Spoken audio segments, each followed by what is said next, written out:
Ready? All right.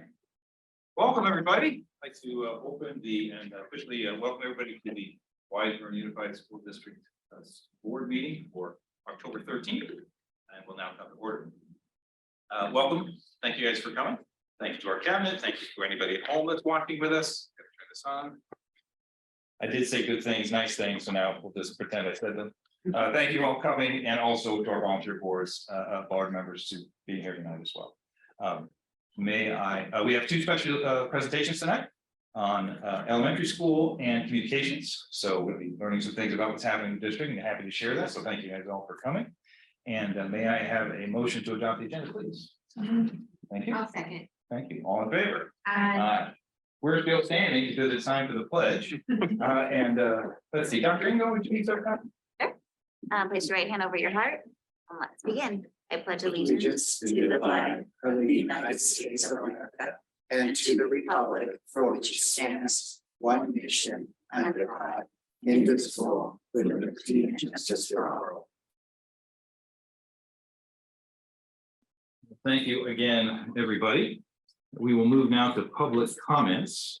And before we do, we typically share your thoughts, and we encourage folks to share your thoughts on our website, the share your thoughts section. We did not have any of those comments from our last meeting or since our last meeting, so there's nothing to share, but again, we always are eager to hear your thoughts and comments.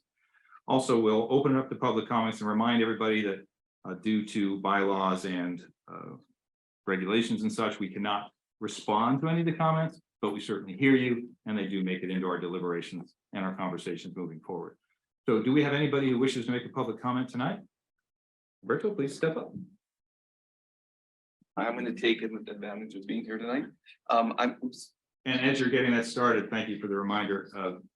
Board bylaws require 3 minutes per presentation. And please do tell us who you are and from where. My name's Albert Paredes. I'm the principal of ANZA. And I just publicly wanted to thank Jonathan and the maintenance crew, Dr. Silvers, for beautifying our school. We had some planners that needed some work. They went in and out and took care of it. It looks like they've been there forever and they look great. So thank you. Oh, that's great. Thank you. It's not plugged in.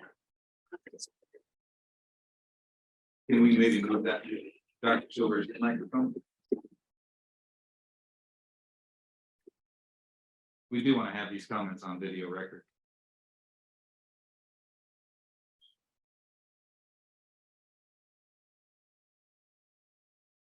Albert, we're gonna ask you to come back up here. No worries. That was easy. I can do it 10 more times. I'm going to ask Mr. Paredes to return. We want to have this on record, and unfortunately the microphone was not plugged in. So bear with us, folks at home. You will be able to hear these comments momentarily.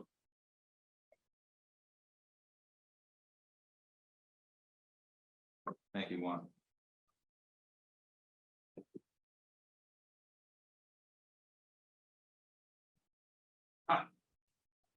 There we go. Mr. Paredes. Sure. Thank you. Good evening, board. My name is Albert. I am principal of ANZA Elementary School.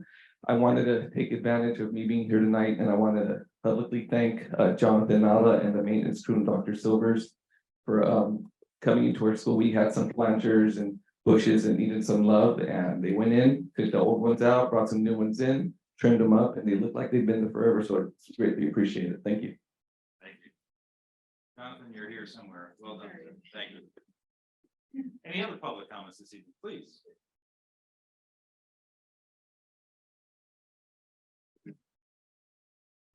Hello, my name is Ryan Polomsky, and I live on 135th Street. My two girls go to Cabrillo Elementary School, and I also happen to be the director of the Wiseburn Little League softball program. I found myself as a director of the Wiseburn Little League softball program a couple years ago. I started out as a coach in 2019 with my 5-year-old girl, 6-year-old girl, and then became the director. There was no representation on the Wiseburn Little League board for softball. So I felt like the girls needed a voice, and there wasn't a voice.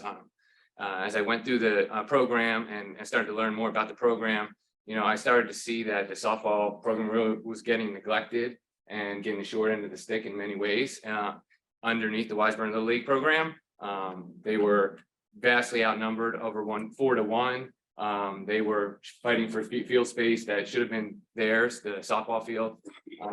They were having to play a lot of away games to accommodate the baseball teams, playing home games, and just on and on and on.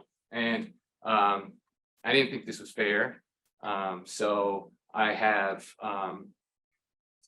devised and organized a strategy to try to help the situation. And that strategy would be to move the Little League program, softball program, out of the Wiseburn Little League into it's a softball owned entity called USA Softball, which a lot of programs around here have been doing. El Segundo's USA Softball program, and Hawthorne Beach, which is Hermosa Manhattan Beach. In fact, most of the softball programs have now migrated over to this organization. Excuse me if I run over time here, I'll be as quick as I can. Because there's Little League has really neglected them. So for many reasons, we feel like the girls would be much better served under this new entity. I've done my due diligence. I've talked to these girls' families, and we have a fall ball program. You know, the softball program didn't get a fall ball program for 5 years, at least the past 5 years at all. You know, we were told they didn't have the interest and didn't have the field space. And I insisted on that this year. We signed up 50 girls for our fall ball program. So there definitely was interest, and there's a lot of interest in the community. There just wasn't the opportunity. So I've been, I communicated to all the teams' families, 100% approval from the softball community to do this. I sent an email to over 800 people in the Wiseburn Little League program, baseball and softball, telling them about this, and did not get one negative comment. I got the approval from the Wiseburn Little League to give us their blessing to do this, or to explore this option.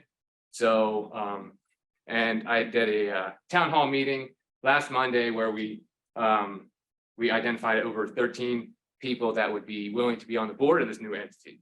So I come to you asking if we were to successfully do this, or would we be able to get field access to the Wiseburn Dana Fields equal to the baseball program?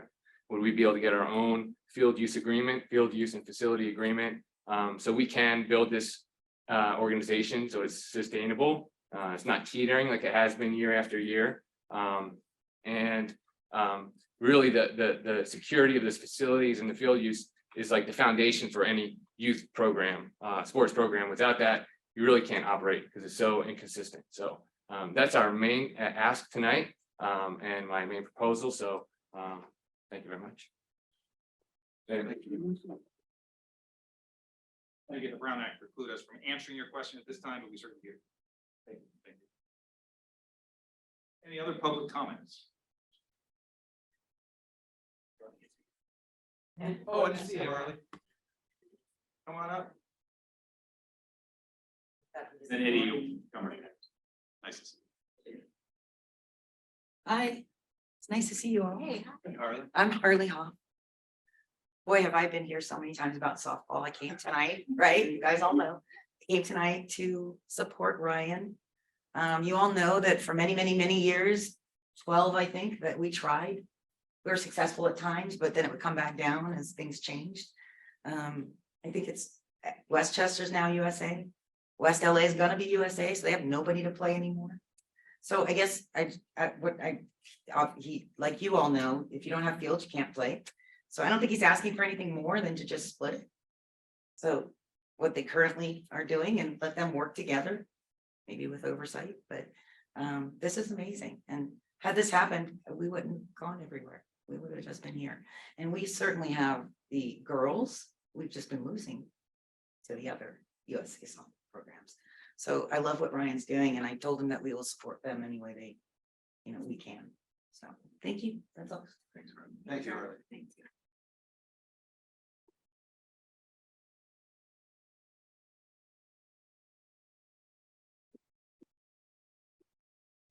Good evening, board. My name is Eddie Urenda. Tonight I'm wearing the hat of Wiseburn parent. I'm a soccer coach by demand because there was nobody else who wanted to do it. Community leader, parent of Wiseburn kids. So I'm here. one of the biggest supporters of the school district and the activities that this board takes in support of the students and the district. Full transparency, I'm also part of one of the chairs for Measure EE in support of Measure EE. And I think that there's an opportunity for the board to clarify expenditures from previous bonds, a summary. And I know that full transparency is there. I've gone through board docs, heaven help me. It's not a friendly site to gather information. I think I would implore the board to just a recap of expenditures of the past two bonds. And I'm talking about Measure A in 2010 and Measure A, maybe greater than $1 million. Just how was that used? I think it would be useful for the community. We have a lot of folks that are undecided, and I think it would be a deciding factor if that came not from the marketing materials in support of EE, but from the district in terms of in support of full transparency, which again, I think you guys have been transparent, just the ease of access and the due diligence that people typically don't perform until it's time to vote or when money's asked for. So I think it would behoove the board to try and summarize that, if at all possible, at least what the major actions were in expenditures, rather than people try and draw their own conclusions and find minutes and typically are not very good at processing large amounts of information and summarizing them. So that's my my ask. Yeah, thank you. Thank you. Any other public comment? There's one online. Can we move him or her online? Jason, can you move? Thank you.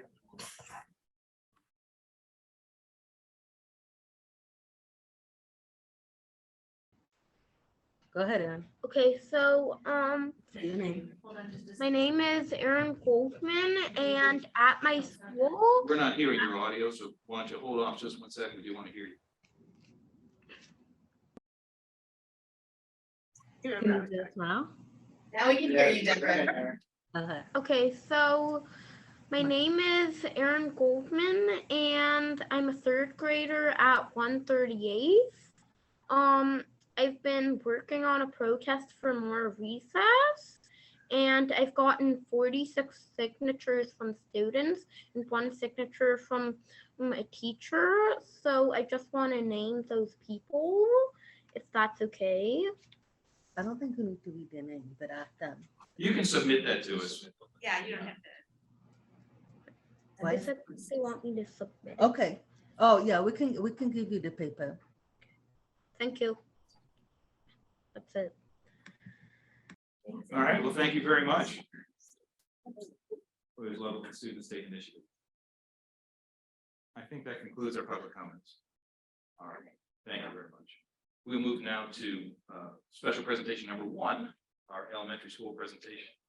Dr. Silvers, if you'd like to cue it up for us. Please. Yeah, you know, I wanted to, and then Dr. Harbeck said she really wanted to do it. Thank you very much. Thank you. Good to see you, Harley. So tonight, we're so pleased to have our elementary principals here, Principal Wilberg from Cabrillo, Principal Rios from 138th, and Principal Paredes from Anza Elementary School.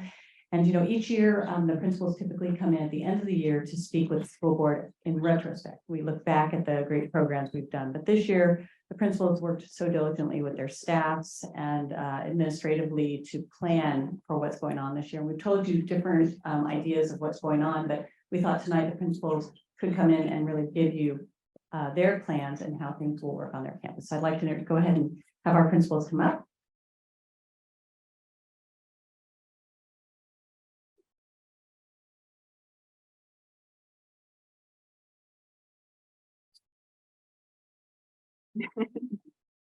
Good evening, Board President Goldman, School Board, Superintendent Dr. Silvers, and Cabinet. Thank you for having us tonight. So tonight we wanted to share our instructional practices on our campuses and how we came to our assurances and goals for each site. With us tonight, I am the proud principal of 138th Street School, Hugo Rios. I have Mr. Paredes, principal of Anza, and Principal Wilberg from Cabrillo. So I will pass it on to Mr. Paredes with our goal for presentation. All right, well, tonight our goal is to really talk about how we have worked together to bring our schools together so that we're all moving along in the same direction across math, science, and writing, all to increase student success. So this slide is really like a table of contents for the rest of our presentation, so you kind of see where we're going from here. So we're going to begin basically at the top of that funnel and talk about kind of the biggest picture, which are district assurances. And we are going to move through the various stages of administrative planning to principal planning, school site leadership, teachers, and into our classrooms, and basically try to explain how we go from the big ideas like our district assurances into like actionable things in the classroom that you would be expected to see if you walked into a room on any given day. So we're going to go one by one with the different layers and talk about each of them. And then of course, we'll welcome any questions when we get to the end. All right, so we kick off with our district assurances. All 5 of our assurances are very, very important, but for the purpose of this presentation, we're going to focus on student-centered and future-ready. Right. So one of the things that we started as a district was a couple years ago was how to, and this is where we collaborate as a district leadership team. We've had meetings with superintendent, his cabinet, our teacher leaders and administrators, counselors, all in one spot. Our first meeting usually takes place at the end of the school year, where we just really reflect and start thinking about what we want to see for next year. It's just ideas, a reflection, and then some ideas that we just start thinking about. Then that takes place around June.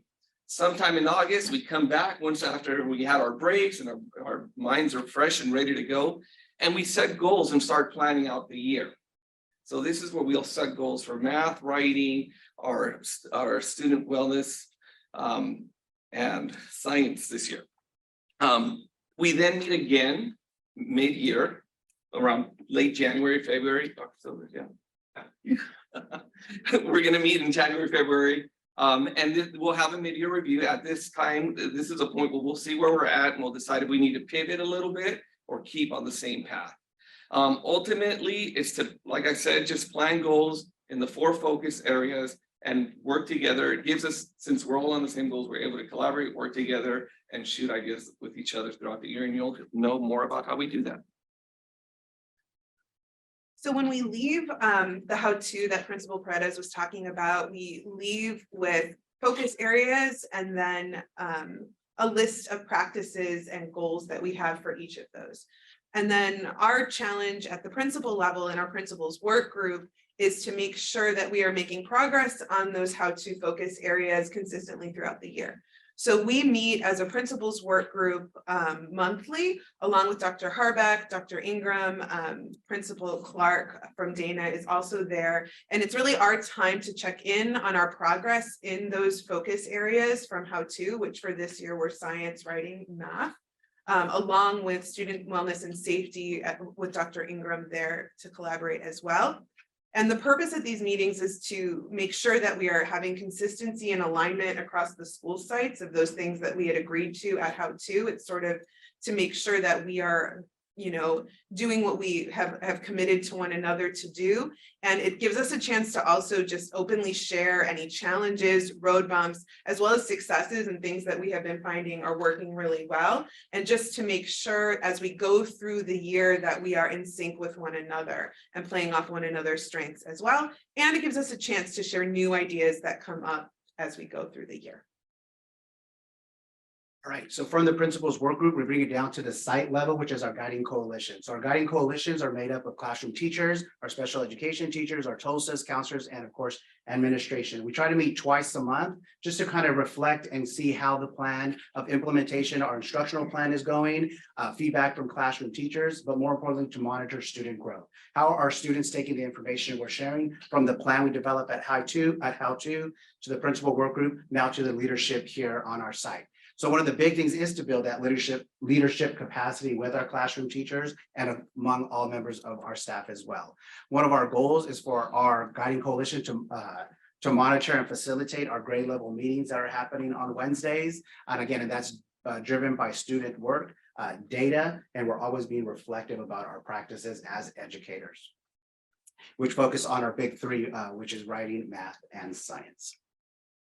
All right, so just like principals need their time to work together and collaborate and roll these things out, so do teachers.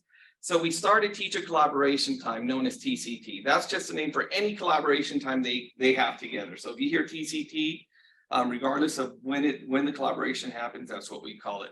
However, we do provide teacher TCT time once a week during PE, where all the students go out with our teacher of the year, Mrs. Shackstad, and her support team, and they do physical education while their teachers collaborate once a week. And we know that that's not enough time, so we also provide time. We try to provide time twice 2 to 3 times a month during what would typically be a staff meeting time. So like Principal Real said, through our GC, agendas are created, goals are set. Then the GC members facilitate these meetings using data to make decisions. They bring in some common student work to discuss and look for trends and patterns and figure out what steps to take next. And they also plan and debrief on lessons as well. And then, of course, the goal of all of this is to impact our students and to make sure that practices are taking place in the classroom.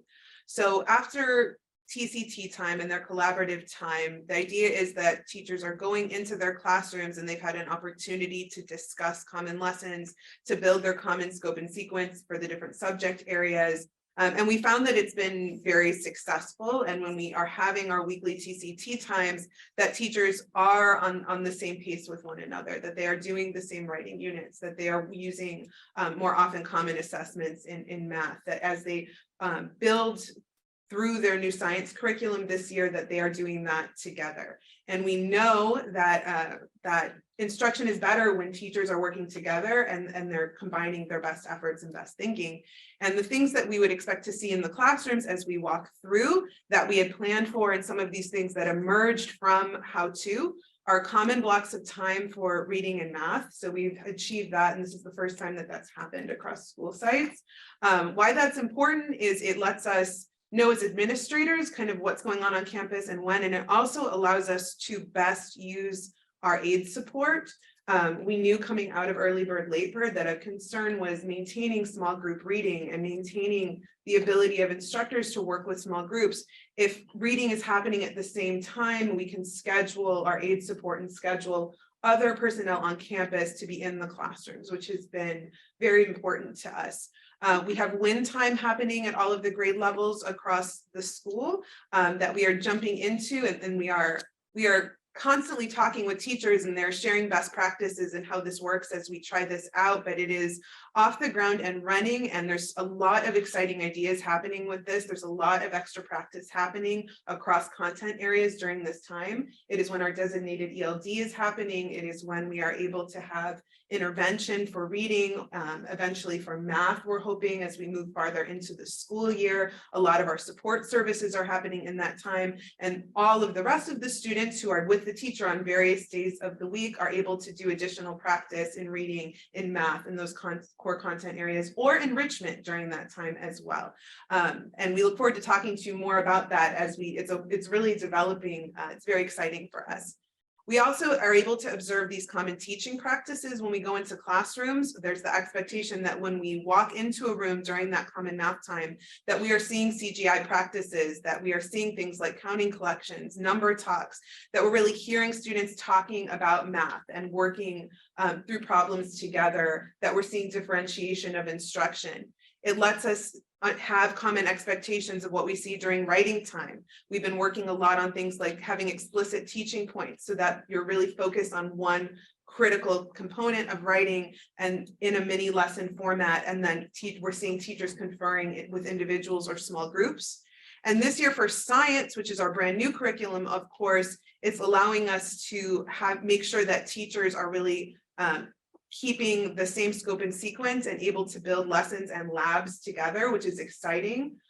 We're all starting to use our STEAM lab spaces, and teachers are co-planning the science lessons and the labs that are taking place there. Our Science TOSA is supporting that work as well. So hopefully we'll get to come back later on in the year and give you updates on all of these things, but I'm very happy to say that they are off the ground, they are running, and we have an opportunity through TCT, through Guiding Coalition, through our mid-year kind of checkup on how to be monitoring the progress and sharing ideas as we get these things off the ground. And so this is just to go back and kind of recap the process that it's gone through. It goes not only down, but then throughout the year back up as we also share and reflect on what's working and what we maybe need to hone moving forward. So hopefully this gave you kind of a glimpse into that process and what that looks like. We've also talked a little bit about where we want to go next. And I think our area that we'd like to focus on next is how to incorporate family partnerships and more communication and involvement with our families throughout kind of that funnel as well, at different stages of the process, to make sure that we're considering input from our community and our families as we do this work and set goals and make, priority steps for ourselves as we go. That is it. So of course, if you have any questions on any of that, we would love to answer. I do want to say that we forgot to mention that student wellness and safety, We forgot to mention that student wellness and safety is among one of our 4 priorities this year. You noticed it wasn't talked about too much in this presentation. That's because Dr. Ingram will be presenting on that at a later date. Great. Joanna, I think you have a question. I have a question. First of all, this is such great news and such great accomplishment on your part. So thank you very much. I think it's so valuable for our students, for the teachers, and for the community as we go forward. It's amazing when you have a plan and you execute according to that plan, how you can actually achieve results. So thank you very much for that. Really appreciate it. I have a question. We know that certain teachers may have studied or have expertise in math or reading or science, let's say. Is there any intention to differentiate instruction according to teacher perhaps preferences or skill sets, talents, and so on going forward? Maybe Albert, I can talk about like the lower grades. We wanted to go a little bit slow since wind time was a brand new thing, but we know that there are already conversations happening as teachers get excited and share ideas about the opportunity now that we have common bands of time to really think outside of our own walls of our own classroom about what's best for students and whether some exchanges may happen. So I can tell you that those conversations are happening, and it's my part. I just try to support it as much as I can because I think that innovation is wonderful. And I think as we move forward that we will see those sorts of exchanges of students starting to happen. How exciting. Yeah, it's very exciting. Yeah, I agree. Yeah, I wanted to add to that as well. In our upper grades, that is happening in some ways. We do have teachers that will switch out. So one teacher will lead the STEAM unit for all the 5th graders. The next teacher will lead the science unit, and the next one the social studies unit. So there are forms of that right now, but the way it looks like more so in the lower grades, it's during that TCT time, the teacher, that expert teacher will tend to be the facilitator in the discussion and offer strategies and work with the teachers as well. Yeah, that's both approaches that you just described are so important. And it gives the teachers an opportunity also to sort of practice in a different way some of their skills and contributions to the classroom at their own classroom as well as across the class at that grade level. So everybody wins. It's a great accomplishment that you got to start it. Thank you. And I just want to add that in my organizational development work, it's exciting to see organizations, those who are most successful, move from conceptualization of an idea, say the pillars, to the strategies of execution, to your funnel, but to the strategies rather to execution. And you guys are moving from that level.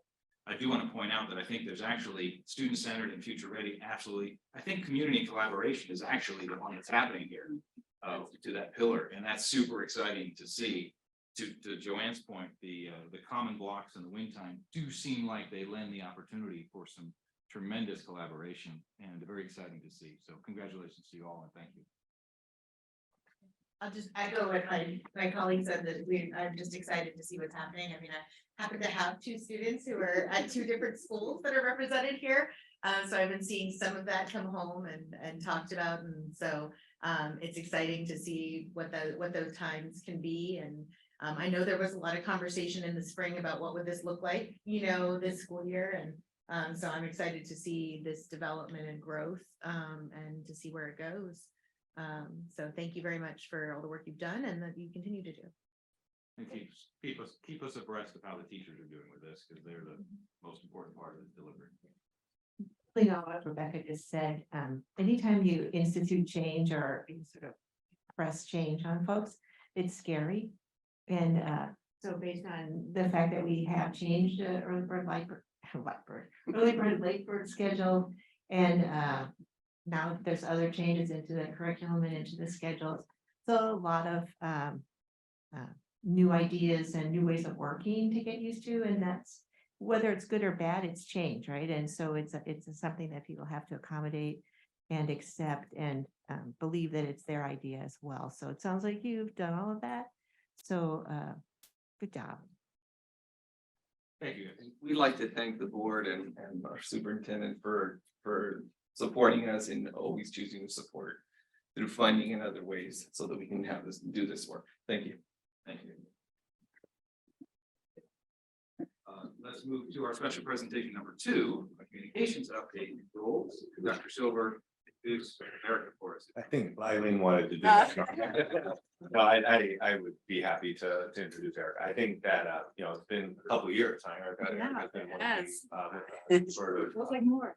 Maybe, yeah. I don't know if that's an insult. No, but I just think that over time, we've just been really lucky to have worked with Erica through obviously the pandemic. We had some really challenging communications. Plus, there was always this need from the district and really a request from the board that we looked at our communications platform, that we looked at our strategies for communicating, and frankly, that we did a better job with it. And these are very challenging, not only times, but to communicate effectively, and to communicate appropriately, and to communicate consistently is hard. And it really does take a special person who has care and wants to commit not only to the communication itself, individual, but to the organization, because it's really making the organization look good and do what they're supposed to do. So Erica's really stepped into that. Thank you for doing that. Really excited to see your presentation today and happy for the board to be able to see it. Thank you so much for that introduction. It is hard work. It's very fun work, if I do say so myself. So thank you for having me, Dr. Goldman, Ms. Sandberg, Kathy, Dr. Silver's cabinet. I'm so excited to be here tonight. This is the first time I've ever had the opportunity to really speak to the communications. So this is really a privilege to be here. So thank you for providing that opportunity. Because I do want to respect your time and the agenda, I am going to be referring to my notes. So I hope you'll excuse me as I'm looking back and forth. I do have a lot to cover and want to make sure I touch on everything without getting too off topic here and getting too in the weeds. So as Dr. Silver said, I did first begin working with Wiseburn right as the pandemic hit. And so much of what we've done so far has been sort of reactionary to the past few years of this pandemic. And we had to kind of adapt our communications to those expectations that came along with the pandemic. And like so many districts, Wiseburn had to reevaluate communications to ensure that families were not only getting the information that they needed, but to also try to still maintain that sense of community despite being apart, being separated, which was just not easy to do in the middle of the pandemic. And though we still continue to be impacted by the pandemic, of course, the expectations for communications are shifting, and the focus is really moving away from that pandemic related messaging. And with that, we hope to move with it. We're now focusing on sort of that forward looking, that forward thinking strategic priorities that build up and polish our existing communications systems and processes to be able to more effectively reach our stakeholders. We do live in a very on-demand world, and we need to do everything we can do to ensure that our communications are effective, instantaneous, and authentic. And that's where our strategy for 2022-23 comes in. So let's jump in. So I'd like to start with just a common understanding of the role of the communications program. So first and foremost, at the district level, your communications program, and in my mind, sort of serves as like a vehicle, right, for driving support for and ensuring the successful implementation of your district priorities. So everything that we do in communications should support the forward progression of the district and continually improve the student experience, right, with that really being our bottom line. As a board, you all have been incredibly supportive of communication, so I do not have to tell you this, but I do think it's really important to really lay out the benefits of an effective communications program. There are so many, and this list is not exhaustive, but I'm going to run through it. So effective communications, and I know the school sites have heard me talking about this recently a lot, so I apologize you all are hearing it again, but here's the list. It informs our audience, of course. It helps us stick out in a competitive enrollment landscape, builds up goodwill and affinity with our audiences. It cuts through the noise. There's a lot of noise online right now. But effective communications can cut right through that with content that your audience actually cares about. It offers an opportunity to repeat our messaging and tell our story accurately and authentically. It creates a sense of community and belonging. It provides prospective families and prospective staff with more insight on the culture of the district and our schools. It bolsters our safety efforts and helps us stay prepared for a crisis. It broadens awareness of the available programs we have. It's also a built-in mechanism for two-way feedback from our audience. If it facilitates trust in district and school leadership. And one of the most important, it does enable parent and caregiver engagement, as the schools we're just talking about as well. So as we know, the more engaged our parents are, the better our student outcomes will be. So at the end of the day, a more informed community is a more engaged community. And a more engaged community translates to a better student experience, which is our guiding light. So how do I see communications making an impact on our district priorities?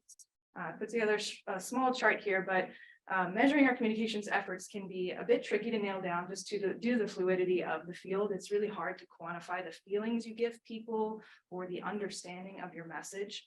That doesn't stop me from trying to see how we're helping move that needle, but when we look at our district priorities, of teaching and learning, safety and wellness, and organizational strength, which are tie into our district goals, the associated goals and strategies within those priorities also have a role for communications. Even if it's not explicitly written into the strategies for each of those, I see communications involved in each of them. So for teaching and learning, much of the focus in that priority is on what we as a district can accomplish through focused strategies for effective teaching and learning, particularly in English language arts, mathematics, and science.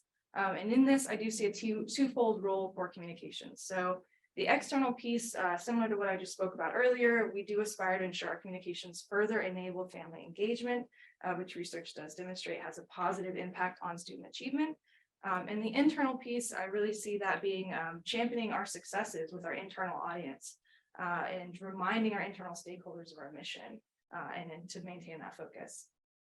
The safety and wellness priority is to ensure that our school site safety, and to engage students in authentic ways that bolster trust, connection, and overall well-being. So this is one that I see communications really connecting best with, where communications has a role in ensuring that our families know about our social, emotional health and well-being resources, and that's something we continually need to firm up. We also celebrate our educational environment and community in all of our communications to foster that sense of belonging and inclusion and the celebration of who we are as a district. Our communications program can also reinforce our safety plans by ensuring broad awareness.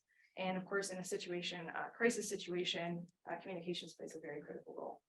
Lastly, for the organizational strength priority, communications can help enhance those recruitment efforts through just the promotion on our platforms of the opportunities and just throughout the community.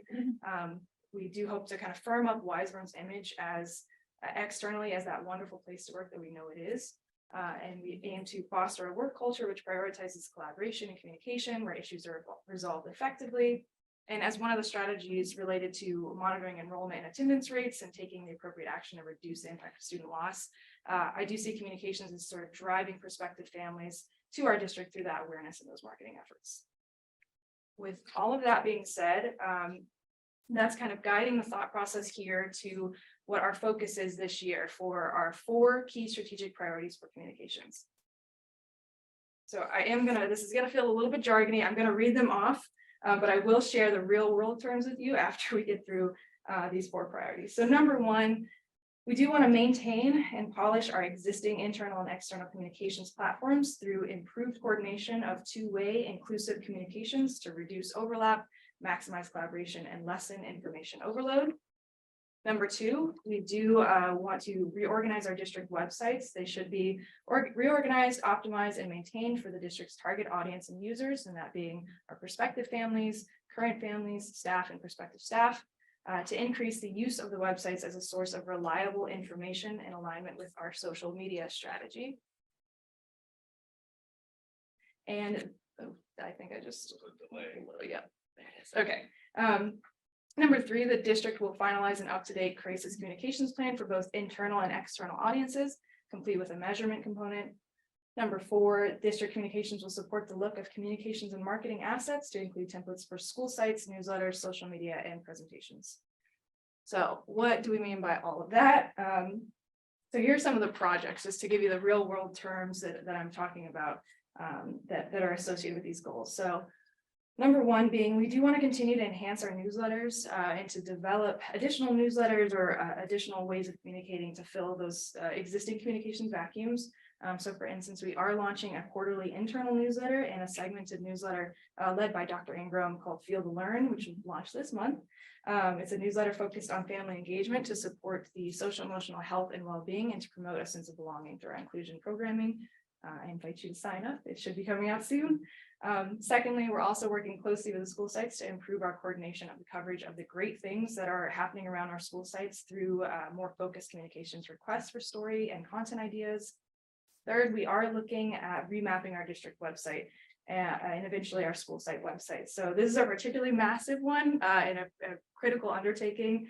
I do want to share that on the district website alone, in the past year, we received over 182,000 hits. Those are page views to our website. So that's a massive, I cannot underscore just how important it is to make our website a priority this year. That's our front door in so many ways to prospective families and staff, and just a critical tool for our current families and staff. Fourth, and I also invite you, I shared some analytics with you if you would like to look at those relating to the website. So you have that paper. Fourth, we do also aim to firm up our crisis communications plan and to more formally integrate it into our processes. So we have a plan that needs additional refinement and some additional assets developed. So I look forward to firming that up this year and making inroads there. Fifth, we have communications does continue to develop marketing assets and templates such as presentations like these, templates for newsletters and more. And lastly, we are working on a plan again for enrollment marketing campaign in coordination with our enrollment team, just building on some of the work that I believe Dr. Harvick shared with you all on a previous presentation. So with that, I will yield my time and open the floor for questions, but not before I do just acknowledge and commend and appreciate Dr. Silvers for the time that he has put into the communications program. He's been incredibly invested and takes a very active role in a lot of ownership. So I do always feel very supported in the work that I do. And he always carves out the time, even when there really isn't any. He still makes it happen. So thank you, Dr. Silvers, for that. And I also just want to share a special shout out. I know she's not here tonight, but I feel especially grateful too for Wendy Subaki, who has just from the very beginning of our partnership made sure that I have everything that I need, from being just an absolute encyclopedia of knowledge to literally offering to bring me soup when I had COVID. So she really does it all. And last but not least, I just want to thank the broader cabinet, the administrative team, and the district as a whole, who all have been very supportive and enthusiastic about improving our communications And so I'm grateful and appreciative to everyone that I've worked with and look forward to continually growing that scope. And with that being said, again, thank you all for your time. Thank you for having me. I'm happy to take any questions. Hi, Erica. Thank you so much for the presentation and thank you for the work that you've done so far. I mean, I just want to say that I know in the last couple of years, I've noticed that the frequency and the content and the presentation of the materials that has come out has improved. So to the extent that that is because of you, I am grateful. I'm sure it is also because of a number of other folks within the district, but it has been, I especially appreciate the bigger social media presence, because I know that a lot of our families, that's where they get most of their information. It's, you know, we've talked about that, you know, folks aren't reading their emails, that they're clicking on those Instagram posts and that sort of thing. So really grateful that you're doing that. I guess this so I guess that's also borne out by in the analytical documents that you provided us, that one of the highest engagement posts was that Cabrillo one with the video of the kids. Yes. So yeah, so I'm grateful to you for that and looking forward to seeing that. I just have a question about, you know, when we do notice something on the website that maybe needs to be updated. I think you know, one of the public comments was about difficulty in finding some of the materials and things like that. What's the process so folks know to submit ticket requests or you know, that sort of thing? I don't know that we have an official process worked out just yet. I do think that's part of our website redesign process. We do need to consider that being an avenue for that. There's always, you know, I can always be reached. I know that whenever information comes in to one of our team members, if it's website related, it typically goes to myself or Jason Neely as well. And so we take steps to fix that and correct that. But I do think certainly there should be an avenue for someone to report something on the website if they're things like that. Yeah, absolutely. We do have a communication survey that goes out in all of our newsletters that just kind of broadly asks about communications, and we get feedback that way from our families. So that's one avenue we can utilize, but it hasn't been specific to the website. But I do agree there should be a portal for that website. So thank you for that. Thank you. I don't know if I could help ticket of some sort. I do think we should, I would be remiss if I didn't point out, you know, Jason does do, you know, he supports our IT program, but does update the website. I mean, it's quick, you know, it's we send something and generally it's done within, you know, 4 hours. I mean, it's just very fast. And so it is a team, and you know, I want to also recognize Jason for that. I also want to comment that looking over the history of the board and our conversations, Dr. Silver alluded to it. Communication was an ongoing theme. Joanne, you'll remember this. What are we doing about communications? What are we doing about communications? I think perhaps the best compliment we can give you and Dr. Silvers and the team is we don't really talk about this much anymore. Not that we don't talk about transparency communications, but the fact that there are methodologies to do it, we're very appreciative. So compliments to your work. Fun to see you all out in the community all the time. So appreciate the good work and keep it up. Right, especially what Rebecca said, what Neil said, what everyone else has said. You're so verbally talented. I just want to compliment you on this presentation. You have a lot to say. You say it quickly, you say it significantly, and much appreciated. And congratulations on it. It's pretty special. It's a great skill set. Thank you so much. You bet. The other thing is, as you see our website and as you've had a chance now to participate in changes or improvements and so on, do you sort of just do things as you see them? Do you have a plan for some of the changes that you want to make that you can share with us? I understand the goals that you described this evening and so on, but as you've seen perhaps some of the weaknesses or some of the areas for improvement, let's say, is there a plan going forward?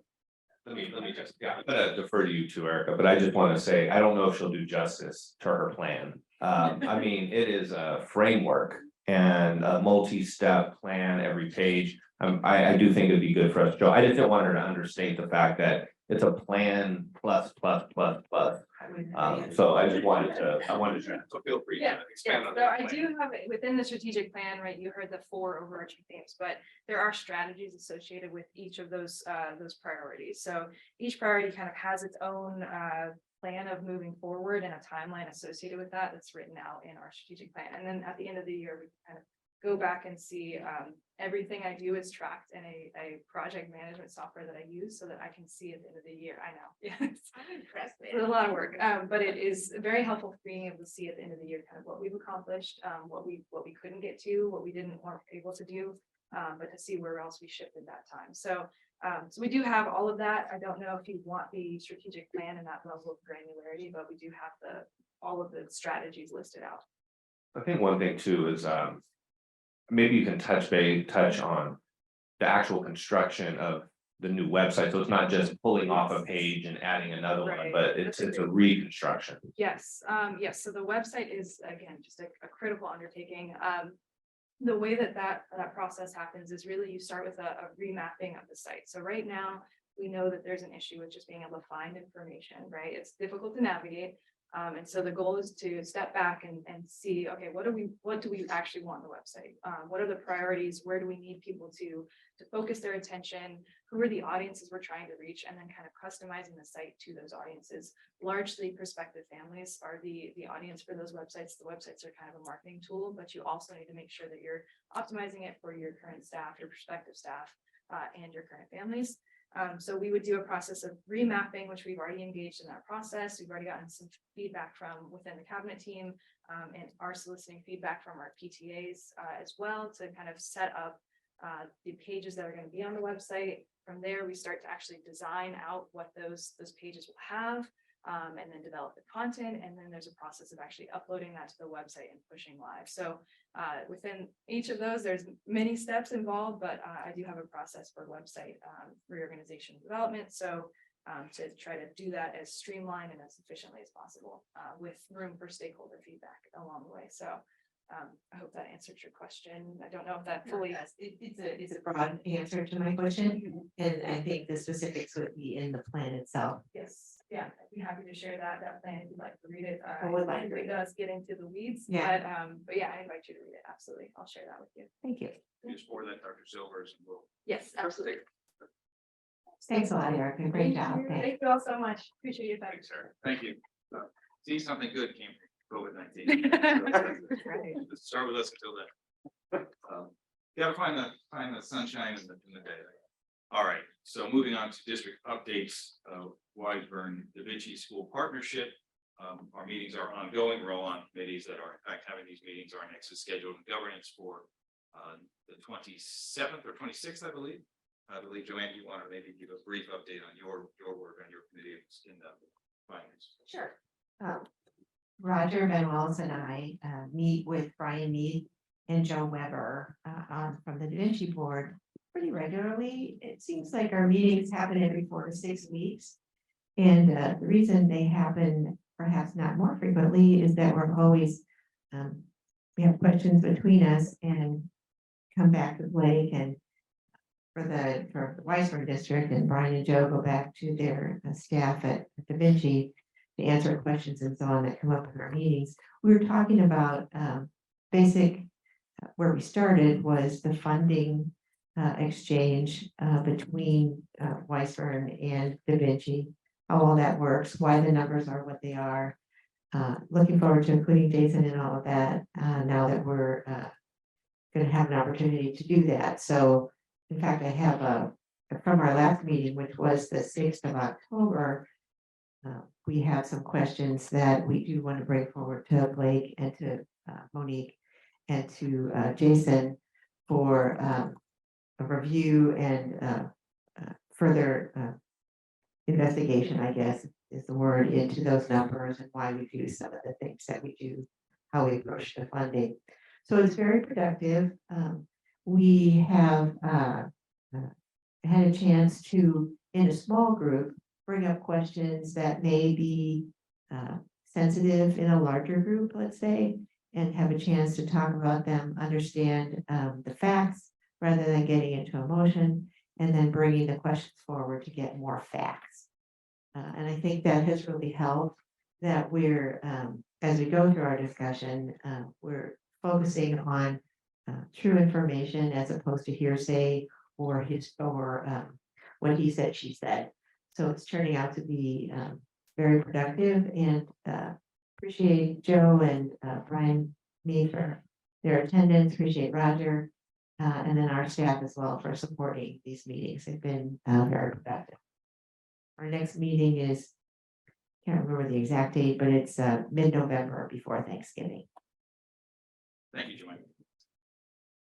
All right, we'll now move to information section, starting from the board, and I'll start it off this week, or this meeting. First of all, acknowledging the comments from Ryan and Harley relative to softball. Great to see that moving forward. I think it's an opportunity for them, especially getting to play locally. Obviously, Dr. Silvers, if we could make sure we are indeed working with them and the league to ensure the fields are used in the most opportune way for both is desired. Eddie, thank you for your comments. In fact, one thing I might want to think about is, or we may, I don't know if it's possible for us to do our board comments right after public comments, so we could actually comment. Since we can't do it in the bylaw, due to bylaws right during that, just something to think about, so we could actually comment effectively in a legal and Brown Act appropriate way. I do think the comment is well said, that there is some unknown about how the money has been spent. I think this is want to be very transparent here. We have been good fiduciary fiscal stewards. I'm very proud of that. I would be happy for that to be fully accessible. I think it's meant to be. It just we can do that easier. So Erica, maybe this is probably good timing here as well to be more open about that, so it's clearer for people to get to and more accessible. So I think that's a great suggestion. I think we all would support that. Speaking of which, I am very proud to be one of the signatories on the candidate statement in support of Measure EE, which stands for Excellent Education. Again, Eddie, thank you for being one of the campaign chairs, and Rebecca, thank you as well. We have an ongoing commitment here to education. We really are about engaging, empowering, and elevating students as our mission, and that requires us that sometimes to invest in our community, and invest in our facilities, invest in our schools. As such, we placed Measure EE on the ballot. This was the result of a very extensive facilities master plan that began in arguably many years ago, but really 2019 and updated more recently to explore what does the community want, what do the teachers want, much like what does the administration want, what do parents want, what's necessary for students, for our kids. That is available on our website. It's available on the Measure EE site. Encourage you to check that out. Some questions have arisen as to what we would do with the funds. That is our building block that we encourage you to look at. Also, questions have emerged. Well, what keeps us accountable? Well, certainly we are trying to be as transparent as possible, again, to the line question you had raised. We also have oversight committees that are mandated by the bond structure, such that in all the bonds we've ever had, there's oversight committees that ensure that we are living to the oversight to the mandates and the facilities plan and the plans that were created. And then, of course, we look at those as well. There is a note here I want to mention. I want to make sure I read this right. Just to clarify for folks, this is a $98 million school bond that would cost businesses and residential property owners 3 cents per $100 of assessed valuation. And the key there is assessed valuation, not sales, what you could get for selling, not market value. Thank you. Such that if you look at your tax bill that you've recently received, it will show you your assessed value, which for many of us, especially those who have lived here for some time, is astronomically lower than your market value. The other good thing about this is because of our district boundaries, about 75 cents on every dollar that would be required to pay for this is paid for by the businesses in our community, which helps subsidize the cost each of us residents and homeowners. I'm proud to support this. When I make decisions that are big, and this one's a big one decision for me, there's 2 major decisions I look to. One is, reflecting back on my life, what decision would I wanted to have made? And the second is, will this serve those generations behind me? And I can feel proudly that both of those questions are answered with yes with this measure. So not to be too political, but I would encourage us to vote for the bond. And thank you for listening here. That's basically the bulk of my statement. Rebecca, your comment. Thanks, Neil. So I've been speaking with many in the community, as Neil mentioned, I am co-chairing the bond committee with Eddie and with Michelle Legaspi. Many of our community members, we've been talking to lots of them about our district, about facilities needs and more. And I just want to second Neil's comments that we're committed to more transparency and communication from the district. And you heard from Erica, you heard from all of us where we really want to make that happen. Our community deserves it and has been asking for it. And I know it's been it was one of the pillars that, you know, I mentioned when I applied to be appointed to the board that I wanted to help to improve that. So, and I know we're all committed to doing that. So I just encourage all the members of the public, please weigh in. We want to know what your thoughts are about these things. We want to hear from you. I want to thank everyone who comes to the board meetings or submits something on the share your thoughts or otherwise. It's important and a needed part of this ongoing process to be better in regards to transparency and communication. We want to hear specifically how we can be more transparent and communicate better about what we're doing in the district and in the decisions that we're making. So we also acknowledge that not everyone in our community has time to attend our board meetings, but they should still have access to the information that's provided there. And we know that you may know that the board meetings are recorded. This one's on Zoom, and then it's going to be available to view on the district's YouTube site later, youtube.com/WiseburnUSD. You can find all of our past board meetings there that since we started recording them. The agendas are always available on board docs, which you can get to at wiseburn.org/board. There's links there to all of the agenda items, minutes, and all of that. So encourage folks to take advantage of what we do offer. I do want to ask that we work on board meeting summaries to be provided to the community so that for those who don't have time to read the entire agenda or watch our meetings. Switching gears, I want to thank Peggy Mazzarella and Monique Ingram for continuing to discuss how we can better engage our families, especially those students with special needs and their families, and to provide better parent education, information, and resources. I do want to highlight the new monthly or new regular newsletter on social emotional learning that Erica mentioned, the Feel to Learn. There's a link on the district's Facebook page, as well as in the last district-wide newsletter, I believe, and just want to encourage everyone to sign up for that.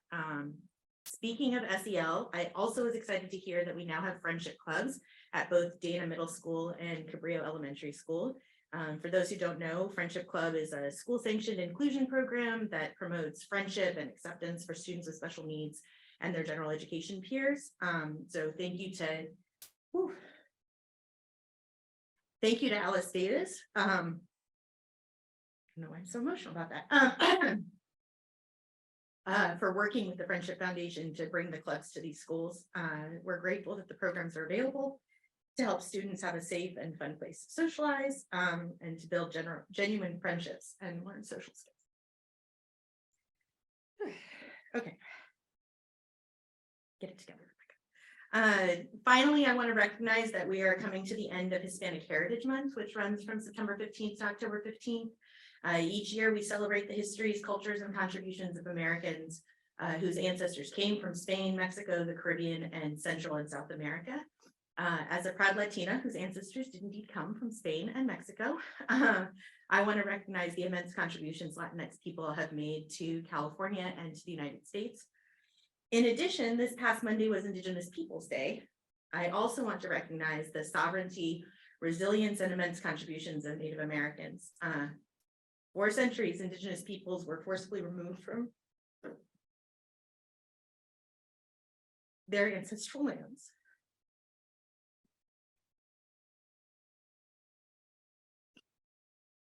Okay. Displaced, assimilated, and banned from worshiping or performing many sacred ceremonies. It's happened across the United States, but also and importantly in California. I want to recognize that we are holding this meeting on the unceded land of the Tongva people. And I would like to ask that in the future, the district consider resolutions recognizing both Hispanic heritage and Indigenous peoples. Thank you. Sorry. One of these days I'll get through these comments without needing tissues. First of all, thank you, Rebecca, for your vulnerability and for your willingness to share what's important to you, because what's important to you is important to us too, and it is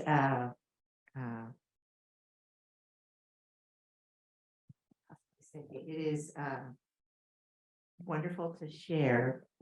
I too have immigrant heritage, and mine is Eastern European, and I am grateful to this nation and to my own family for their bravery and their work ethics and their willingness to take a chance on themselves and on others in this life. So I wouldn't be here today without that. I would venture to say none of us would be here today without that. So to the Hispanic, Latinx, to the Indigenous folks, to all of us who are now living in the glory of folks that took big risks and big chances in their lives, I think we'd like to honor them. And I think that's a good thing to say, just to take a moment to recognize that we all owe our education, our heritage, our own work ethics, our ability to meet here this evening in support of general education. Pretty special.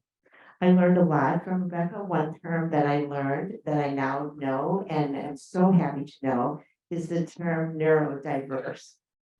I had never heard that term before. And when she used it in a board meeting, I think, or at least in conversation, whatever, to describe a particular way of learning, I looked it up, and I love that I know that now. And I also know that there's a lot of opportunities in the work that I do, the aerospace work that I do for neurodiverse folks. And that term covers such an enormous range of capability and both intellectual as well as specific to certain skill sets that I think it's really important for HR folks, for folks in education, for folks hiring people to understand what that term means and understand how it can benefit the workplace. I've learned a lot and I've started to spread that word, so appreciate that. Along the lines of the bond discussion that we had, as I've gone around the neighborhood, and people, when they know you're a board member, will feel free to stop you and ask you questions about most anything, whether it has to do with education or something else. And one of the questions that seems to be a theme is, why do we need a bond? You have a budget, you have a fund, you're paying bills all the time, you're paying teacher salaries, you're buying books, you're doing your thing. So what happened? Did you overspend? Did you not save like you were supposed to? Why do you need a bond? And so it's been my privilege to help folks understand what the difference is between the monies that we expend from the general fund and what the bond, this bond in particular, based on the studies that we've done for the needs of the district currently, but any bond in general, why you need a bond as opposed to just using the general fund. So I think that's important too. And when we get to the website and we have a chance to explain how we've used previous two bonds or whatever bonds we want to use there, because there's more than two, we might also want to have a little paragraph that describes what's the difference between the general fund expenditures and why you need a bond at all. What, are you guys, are you guys misusing funds in the general fund and now you need a bond, that you can misuse that too? Of course not. That's not what we're doing. A bond does meet specific needs, and you can only use a bond for certain sorts of expenditures for funding that is not the general fund. And so I would ask that we include, it doesn't have to be complicated language, just something bulleted that describes the difference between the general fund budget and the bond types of expenditures. I think that would also be useful to the community. It would also help me go around and try to answer that question without talking for half an hour. Okay. The last thing I wanted to mention, Blake, is I think it was last time or the time before, I asked if we had a sort of one-page sheet that was posted in all of the school offices that has emergency information on it in case of an earthquake, in case of a you know, some sort of attack of some sort, in case of a bad storm, in case of, I don't know what, that what the staff, the principals probably have this down, they know what to do, but what if the principal's not there? What if, you know, the principal's at a meeting here or something and something happens? I don't know if we've made any progress with that, but I really want that in each school office. A one page, what do I do if this happens? So I don't know if you've made any progress with that. No, I'll give you a little. We have some emergency plans included with that. Okay, I don't need a 10-page document. This is a 1-page sheet. Okay, that you can post in the office somewhere where people know where it is. Principals can say, hey, if you need help, this is where you look. This is the sheet you use, or maybe it's in each classroom at some point. But something that will really help people in case there's an emergency. I don't know, I'm done, so. Finally. I'll speak to that, we are going to include that in our not our master plan, our comprehensive safe school plan as we move forward. There will be, and the idea is to point at every phone in the main office so that it's a quick reference in the main office. Obviously, there's some training involved. You know, because each school site has different protocols, I know the 1-pager is really 4-pager, right? Because we're doing one for each 5-pager, really, because we're doing one for each school site. We want to vet it. We want to go through our emergency response procedures that we're going to do on October 20th. I think Jason may or may not be talking about that today, but if not, I certainly will. The great shakeout, and where we do exercise all of our emergency protocols. So we will absolutely have that operational. It'll be in the goals for our safe school plans for all of our schools moving forward, that we're better communicating and better addressing in a quick and efficient way how we would respond to various immediate urgent needs. You know, to that point every year, I think comprehensive schools, so this is an annual plan that we look at. It's extremely lengthy. Would this effectively, I love this idea, be effectively like the first page for each school or something to that effect? I wish it was that simple. The comprehensive safe school plan is more prescribed than that. So there's They dictate what goes where. It's a separate appendix. But what the good part about that comprehensive safe school plan is the part that most people don't look at, which are the goals. And there's goals every year that schools, you know, when I say people don't look at, the principals spend a lot of time on it. So I don't want to understate that. It's really good work. But part of the goals is you have a physical site goal. So you do a set of goals that you want. So if you're seeing, for instance, vandalism, graffiti, broken camera systems, things like that are fixable, you would include that as part of it. And then there's a connectedness goal, which is how are we going to build the culture at the school site? How are we going to build connectedness at the school site? And you want to have goals that are attainable in that regard as well. So that to me is a really, really thoughtful and powerful part of the document that often gets overlooked, because we go straight to the how do you respond in an earthquake? How do you respond in a fire? You know, how do you, but the reality is the more salient points, you know, fires don't happen that often, earthquakes don't happen that often. When they do, we need to deal with them. But what does happen is students interact with each other and adults interact with students and each other. And so wanting to make sure that we're identifying potential harassment or bullying or just putting our students in a safer environment. So your student wellness goal fits the that. Correct. Yes. Yes. Yeah. All right, well, thank you. I realize I have been remiss in not welcoming Dr. Jason Hasty, our new CBO. So we should have acknowledged that to begin with. Please welcome. And if you'd like to say anything, you're welcome to. We're grateful to have you on board. Thank you so much. Now I will begin speaking. Thank you so much. I really appreciate it. And I do have a few updates. I just wanted to, first of all, say thank you to everybody, the board. Everybody's been really welcoming. Just really impressed with the team, just the support, and everybody's sharing the collective goal that they care about kids, and we're all in this together. And I really am motivated, you know, just really invigorated with the energy of the group. And it's been a really great transition coming here, and I'm really excited about what we're about to do. The other thing too, I got to meet all the principals, got to go to the school sites, and it was great.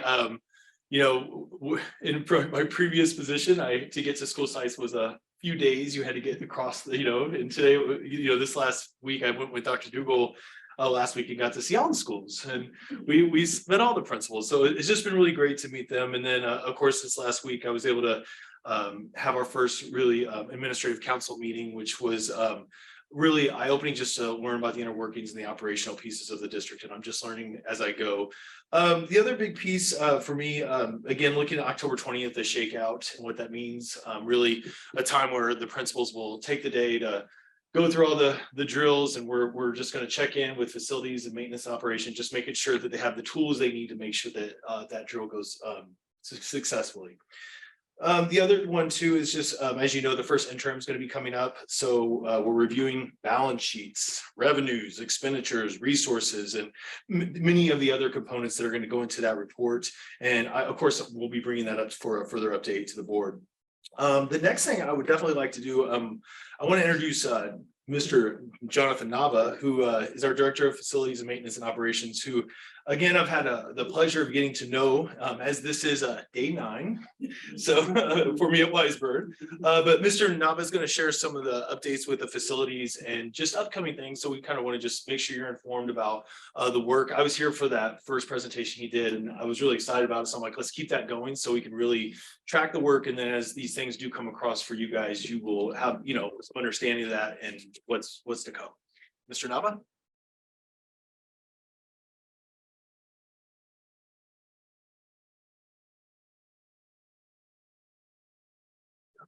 Good evening. So, all right, just a quick little update of what's to come and what's happening across FMO. So one of the current projects that I've been seeing and noticing that can use a little bit of love would be the Dana planters. Currently, they are filled with red mulch, wheat barrier, and some ground cover plants. Some were able to survive the middle schoolers, but the majority did not. As I walked through the campus during class and session, I realized there are some students and staff that sit outside and they read their books. They're on their laptops, they do some of the work.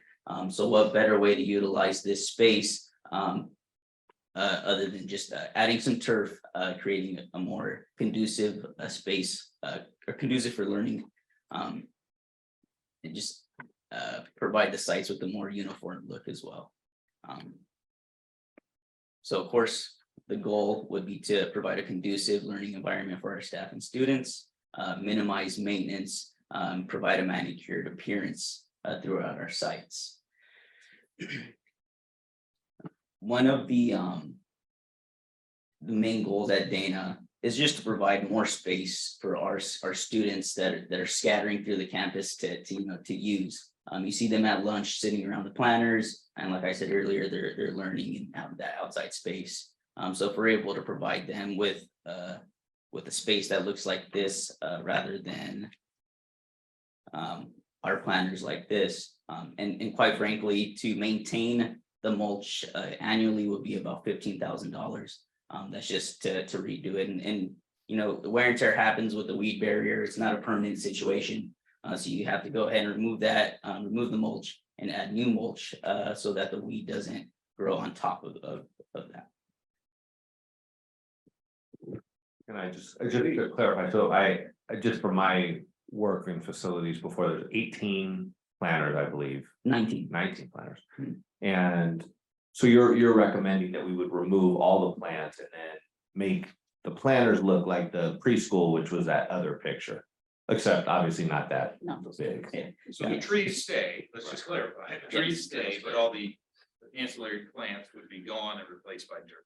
Correct. And those plants that are living, my plan would be to move those either to Cabrillo and fill up those planters, because I know before I got here, phase 2 was actually to work on Cabrillo planters. So if we're able to use those ground cover, the living ground cover plants and put those in Cabrillo, we won't have to expend any more dollar. We know the investment for the dirt. We are looking close to $60,000. It's about 5,500 square feet of turf And it is a one-time deal, and our team would be the one to maintain it Versus 15,000. annually, correct?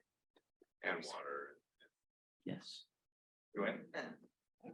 So turf usually has to be cut and groomed and, or so that's a big. So artificial turf, it would be artificial turf. Yes, my apologies. It'd be artificial turf. We would be, yeah, they have hand tools that they go ahead and you brush over the turf to collect the metals, and all that. And yes. Just because this has come up in some other conversations I've had recently about turf, how do you decide what kind of turf would be used in those planters? So you don't want to go too thin just because you want it to be a little comfortable. You don't want to get too long because then they'll flatten down. So you just, they have different grades of turf. You just use the one that's recommended by the manufacturer for heavy usage, and a blade that's not too long so that it doesn't, compact too easily. And I assume that we take into account student safety and health issues that, in the past, I have heard that there have been studies about, lower quality turf that, has caused health issues or potentially lower extremity injuries and things like that. And just curious how you evaluate that. So we would have to go deeper into it, the manufacturer, and determine the actual turf and where we get that from. So I would say, part two of that question, this is not a play area. This is really a sit and read or sit and eat lunch. One of the things that that we struggle with at Dana, there's just not a lot of shade and cover. And so, one of the conversations that me and Jonathan had earlier was this provides a place where there is a tree, there is a little bit of shelter, for shade, I guess, not shelter. But then you have a place where kids can sit and actually just enjoy time eating lunch or so forth. So I think that's part A. Part B is, we would use a high quality turf. We're going with a reputable company they're not selling bad turf to schools, so absolutely. And certainly if we go down that path and we'd like to bring them here to talk, we could do that as well if that was something that the board, wished us to do. But definitely going with the high quality as we did on the playground for the preschool, not wanting to jeopardize health and safety at all.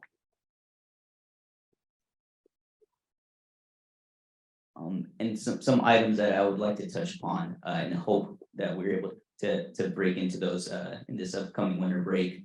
As you see at the top, that I believe is on tonight's agenda, is the repair of Dana playfield. That would come up to 10,659.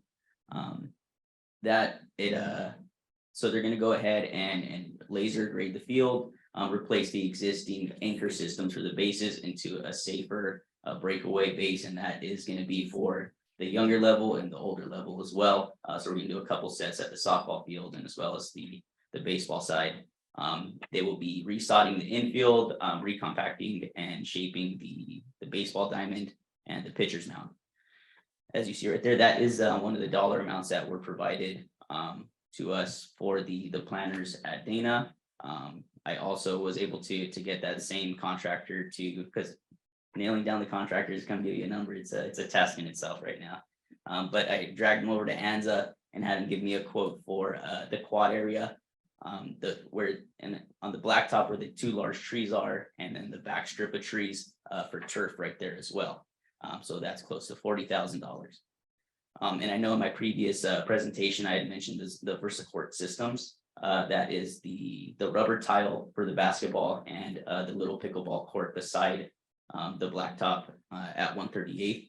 That would be almost $30,000. I was emailed by the by VersaCourt, and they let me know that after October 31st, they will charge taxes. So we are to see at least almost $3,000 increase to that price if not purchased before then, with a 3 to 5 week lead time. Also, something that I would like to do would be to slurry the blacktop at 138, just under $16,000. And it's coming to the time that we should look to trim our trees. And that's the ones in the planters at Dana, and just the larger trees that need to be shaped through the district. So it's my understanding the Dana baseball and softball field repair is on our agenda this evening. Nothing else is. The Dana baseball and softball field repair, correct. I think the goal and the hope, after we sit down one more time with the team here, Jonathan and Jason, would be to bring the Dana Planners project back to the board soon. We just want to start moving on some of these projects, as we move closer to winter break. And obviously, you know, we do allocate 2% of our revenues every year, LCFF revenues every year to routine restricted maintenance. And then we also have deferred maintenance. So we would be using funds that are allocated specifically for this type of work. We'd bring that back to the board as well. And of course, when it does come back, we want to see where that impact the budget, what's left in the budget. Obviously, we're not in a position to approve this or even vote on this tonight. Correct. But you're giving us a heads up, so thank you. Sure. So I have a question about the laser grading of the baseball and softball field. That's a great price for that work. I'm astonished as you describe this work. So we use these guys for everybody, for everything.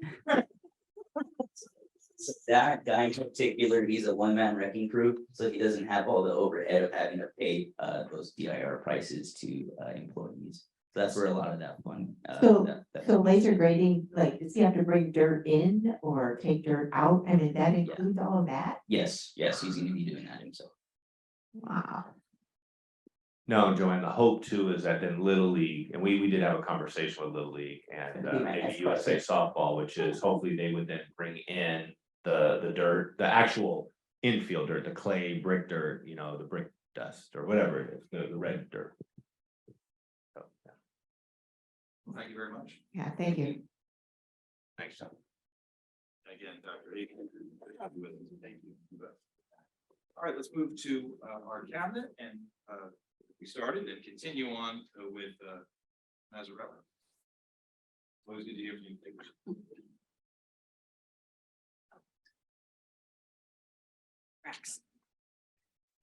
Good evening, everyone. Just have a couple of things. First, I wanted to call your attention to items 8.6 and 8.7, and I will be requesting approval for funding of master contracts with non-public school and non-public agencies for additional services and supports for students. And there's more information in the executive content regarding those contracts.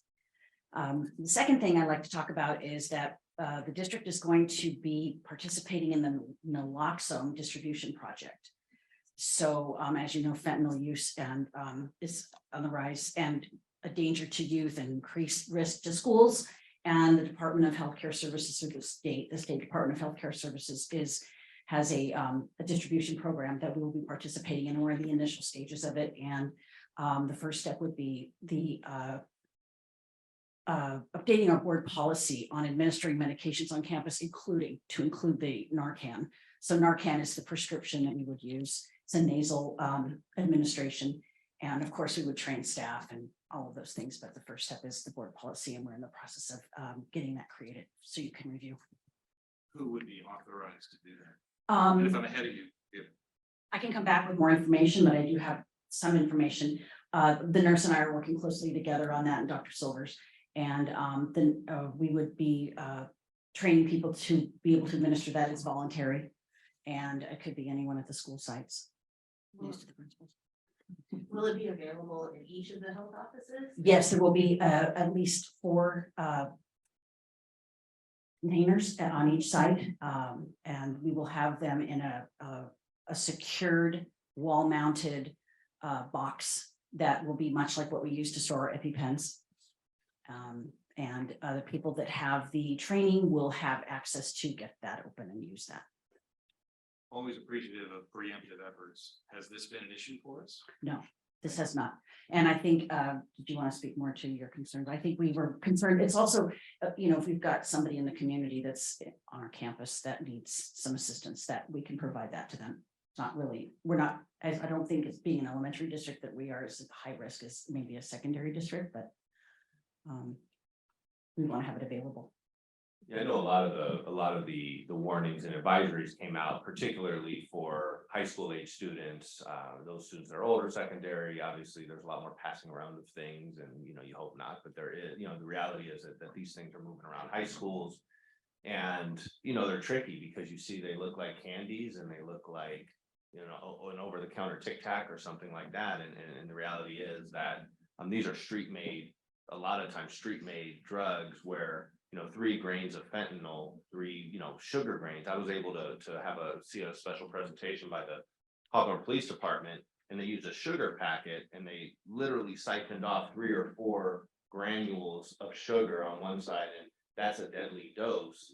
And so what you have is this fentanyl that's being distributed across 70 pills in mass. And pill number 1 is going to have a different constitution of fentanyl than pill 30 or pill 20. You just never know. And so that's what you're running into, is really the luck of the draw. It's a game of hope, really, as to what pill you get if you're choosing to take that. So, at the end of the day, what our goal is to have an opportunity to be able to provide another safety layer for our students, for our families. You never know, who picks up a student, and there's we're very public facing at a school site. So wanting to make sure that if we're ever in this type of crisis situation, that we have the tools to deal with it. So I know that, we primarily are dealing with the K-8 students, but has there been conversation with Vinci about providing, and since, they do have high school students? We haven't had those conversations, but I'm sure that they have their own nurse who's quite on top of things, and I'm sure that she's in the process of securing this for Da Vinci as well.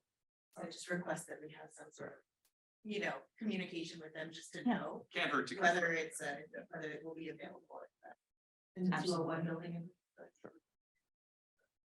Thank you very much. Thank you. All right, moving on to our assistant administrative, HR. And COVID support, we need to add, at this point in year 5, I think we're gonna have to add another descriptor here. All right, it is another COVID update.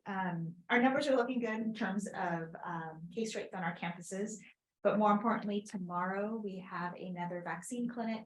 It's at Dana from 2 to 7. I do want to let families know that many of you that signed up for the pediatric booster, not the primary doses, not the adult doses, but specifically the pediatric booster. On Wednesday, the FDA, authorized the new bivalent vaccine booster for the pediatric doses. And so anyone that has an appointment, any pediatric booster appointment for tomorrow has been rescheduled to November 4th. And the reason for that is Fulgent needs time to get the new dosage ready of the bivalent pediatric dose. Everyone else's appointments are still on for tomorrow. So any adult booster doses, any pediatric primary doses, all of that is still available. It's just the pediatric booster has been rescheduled for November 4th. That's it. How does someone sign up if they were unaware? Unaware. It is on our Instagram page. There is a QR code. Erica, anywhere else? Instagram, right? All of the social media has, all of the social media, there you go. The newsletter actually has our links as well. And there are still plenty of appointments, although we highly recommend appointments. Walk-ins are also very welcome. Just bring your ID so that we can make sure that they upload all your information to the California DPH website as well. And can you remind us whether those are just available to students and their family, or is it just students, staff? What about their? So this is a community-based clinic, so it is open to everyone, students, staff, community members, everyone. So we encourage everyone to come on out. And then our next one will be November 4th. Thank you. Thank you, COVID czar, Dr. Dr. Harbeck, our Assistant Superintendent of Educational Services. Hi, good evening. I want to take a minute to provide some information on 2 proposals that are coming before the Board of Trustees tonight.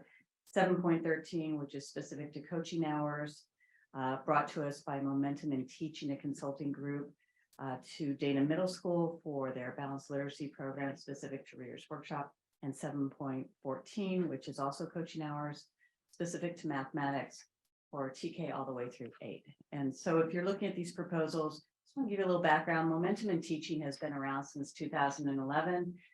They came to us with great background working in South Bay schools and Orange County schools. They're actually a group of teachers who were CODSN trained and had great success in the classroom. The fellow that's going to be working with us, Sean Lindsay, in mathematics, actually was a teacher and a principal and has gone into this just out of love of learning and love of working with teachers. They're all very experienced. We had momentum in teaching here last year, working with our elementary schools to usher in the writers workshop successfully with all of our teachers. Great feedback from our pre-K through 5 teachers. All 4 of our principals were able to interview the coaches for Momentum to define their goals and to make sure it's a good fit. We're hoping to bring them in starting the end of this month. They'll be supporting all that you heard tonight with TCTs and working with teachers both outside the classroom and inside the classroom, mostly outside of these TCTs, to define those teaching points, those essential practices in mathematics, and what we call a cycle of inquiry, which is when we look at student data, lesson planning, and that sort of thing. I think what's really ideal here is that we're not fractured. We're looking at a consistent level of support through Momentum. They are very talented and welcomed on our campuses, and now we're looking at them expanding to the middle school. So it's going to be a nice common road for all of us with Momentum. This is coming out of our Educator Effectiveness Grant, which is a perfect fit for what we're bringing to you tonight. So any questions? Right. Thank you. Thank you. Our superintendent, Dr. Silvers. I have just a couple items. I think first, since Erica's here, I just wanna, actually, I'm gonna backtrack first and just say I hear the comments, from the board as it relates to a measure that may or may not be on the ballot on November 8th. As an employee, I'm gonna stay away from talking about specifically about the measure that is on. But I think it's important to note that just enthusiasm that I've seen going to several meetings and being able to talk about our facilities. Eddie's here today, and Eddie, thank you the amount of time that you and certainly Rebecca has put into this. And but it's more than the time; it's just the energy and the enthusiasm and really the love for the district and the work. You see Michelle, who's not here tonight, but just it's really palpable. For these folks, and that's just what makes it a special place, to work and to live, and to have our students learn here, is just that there's such a commitment from the community. So I just wanted to just spend time being thankful for that. Also talk a little bit about the website and the website design. I know Erica touched on that a little bit. One of the next big steps for us, a huge step, is the architecture of this website, which I'm gonna tell you, you don't speak website, you don't understand this architecture, this framing that we were looking at on in the conference room. But definitely it's going to be amazing. I think the work and the unfold, I'm really excited, as we put this work in, to be able to roll out a new website design that is sleek and cool and going to be accessible for our families and all of that. So, but the next big step other than that is we'll be coming to the board likely on October 27th. There's a $15,000 purchase for the upgrade to the website. It's not an upgrade, it's actually we've had this website for 5 years, and the company at one point requires you to buy it again, essentially, is where we're at. So we need to reinvest in the website. It's called a theme. So we're re-upping a theme. It's a new theme because the old theme no longer is accessible, and then they don't support it. It's reaching end of support. So we're going to be bringing back this new theme, and we spent some time looking at various themes, and Erica recommended some to us, Cabinet, we got to look at them as well. So we're going to likely bring that back because it's time sensitive in that it's a huge project. It's a huge undertaking, and it's something that we want to do judiciously, and we want to make sure it's done right. So that'll likely be the 27th. We're trying to work on setting up a meeting with Frontline as the organization, the company we use, and more to come on that. Also, I just want to make a comment on softball. I kind of wish Harley and Ryan were still here. I did spend, early in my first career, I was actually a high school girls softball coach. And so I'm very familiar with the sport. I'm a huge proponent of girls softball. I think that, it's going to be a great addition for, them to add a USA softball. And it's just because that is the way softball is going right now. And we definitely would love to talk to the group and figure out how we can work facilities to make sure that we're able to offer that opportunity to play and to practice and all of that for our kiddos here in Wise-Burn. They're still our kids, and whether the name's USA Softball or Wise-Burn Little League, loving to see kids, in this case particularly young girls, out playing softball and being active is just great. also want to talk a little, I talked about Narcan, I don't need to belabor that. That's the nasal spray that we're gonna have outfitted in our offices, fentanyl. And, also wanting to talk a little bit about board summaries. I know it's something that Erica and we've talked about in the past, Erica and I've talked about. Really wanting to look at, how to do that and how to do it most effective. So it's not something we haven't thought about. It, certainly is. We need to get a system together to try and do that and appropriately allocate that workload to somebody. So we need to work through that. I don't know that that's going to be as quick turnaround as we would like, but maybe we target January or something like that. We'll have to connect.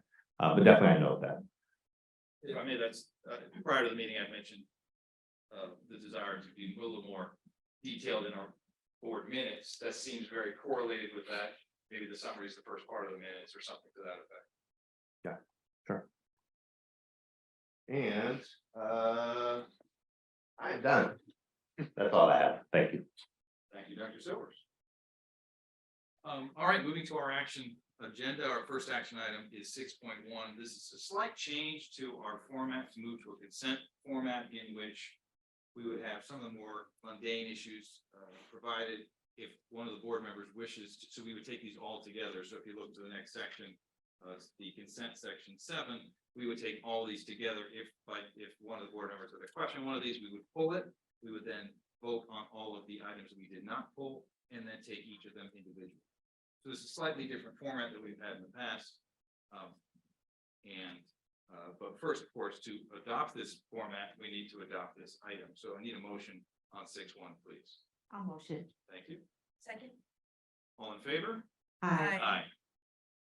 So moving to our consent agenda. By the way, to our wonderful administrators who are here, if you wish to depart, you are free to do so, but we appreciate you being here and you can have your evening. So thank you for your presentation. You're welcome to stay, but you're also.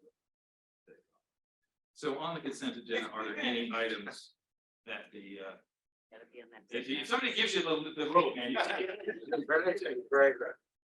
if there are any items on the consent agenda 7.1 to 7.14 that any board member wishes to pull at this time. I need to ask that we pull 7.3 and 7.4. They were meetings that I wasn't unable to attend. I understand because of the number of board members that we have tonight. If I abstain, we won't be able to pass those things. So I think we just need to save them for the next and request that we table those 2 items to the next board meeting. I believe we need a motion to table. So no, because of the consent, we're just gonna pull them and we'll just note that we're gonna bring it back in a different, and since it's just a consent agenda item. If it were an action item, we're pulling it, yes, but just rule is that when we have 5 board members, 3, we always have to have a majority of the entire board, not just the quorum. The question 7.3 and 7. about consent in general then, so.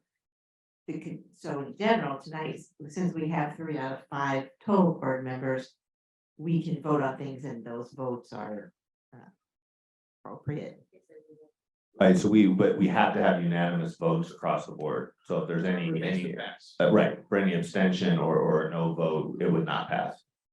Thank you for that, I wasn't sure. To that point, I'd also like to pull 7.10, not really to pull it, but to correct it. That was an error where there was a $13,500 item that was actually supposed to be $1,350. Yeah, so we would want to just, so we can pull that and then we'll make the amendment, we'll make the correction coming back after. We'll bring it back. We'll just bring it back after you vote on the rest of them. Okay, so let's take, can we have a motion then for 7.1 to 7.14, having pulled 7.3 and 4 and 7.10. So if I can, because we have to call it out in the minutes, we're gonna be voting on 7.1, 7.2, 7.5, 7.6, 7.7, 7.8, 7.9, 7.11, 12, 13, and 14. Need a motion for As those. they are. Are those as read by Dr. Silvers with excellent counting? So moved. Thank you. I'll second. All in favor? Aye. Aye. Now do we bring back 7.12? or 7:10 rather. So 7, 3, and 4, just for the record, we're not bringing back, we're gonna deal with this in a future consent item. I'm just so grateful we've gone to this because it seems infinitely more efficient. So I'm just kidding. All right, so let's go to 7:10. I was feeling, I thought that was a compliment. No, I was just saying it's fine, but okay, it will. It will, good. Errors, and then I was gonna say. So on 7:10, we would ask that this be amended to read 1,350 for the item rather than 13,500.